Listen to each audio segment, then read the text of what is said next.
राधानगरी तालुक्यातील मोगर्डे इथं शासनाच्या 38 लाख रुपयांच्या निधीतून उभारण्यात येत असलेलं समाज मंदिर पूर्ण होण्याआधीच कोसळल्यानं खळबळ उडाली आहे। बांधकामात निकृष्ट दर्जाचं साहित्य वापरण्यात आल्याचा गंभीर आरोप सामाजिक कार्यकर्ते संजय कांबळे यांनी केलाय। मार्च 2023 मध्ये डॉक्टर बाबासाहेब आंबेडकर विकास योजनेअंतर्गत मोगर्डे इथल्या समाज मंदिरासाठी शासनाकडून तब्बल 38 लाख रुपयांचा निधी मंजूर करण्यात आला। त्यानंतर बांधकामाला सुरुवात झाली, मात्र ठेकेदाराच्या संथ आणि निष्काळजी कारभारामुळे 3 वर्षे उलटूनही बांधकाम पूर्ण झालं नाही। अखेर जुलै 2026 मध्ये निर्माणाधीन इमारतीचा काही भाग अचानक खचून कोसळला।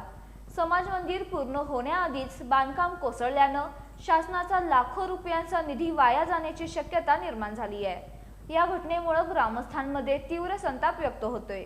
सामाजिक कार्यकर्ते संजय कांबळे यांनी संबंधित ठेकेदाराच्या कामाची तातडीनं चौकशी करून दोष आढळल्यास कठोर कारवाई करावी, तसंच संबंधित ठेकेदाराला काळ्या यादीत टाकावं अशी मागणी केली आहे। शासनाच्या निधीतून उभारण्यात येणाऱ्या सार्वजनिक वास्तूंच्या बांधकामाच्या दर्जावरच प्रश्नचिन्ह निर्माण झाल्यानं संबंधित विभाग या प्रकरणी नेमकी काय कारवाई करणार याकडे मोगर्डे ग्रामस्थांसह संपूर्ण राधानगरी तालुक्याचं लक्ष लागलंय।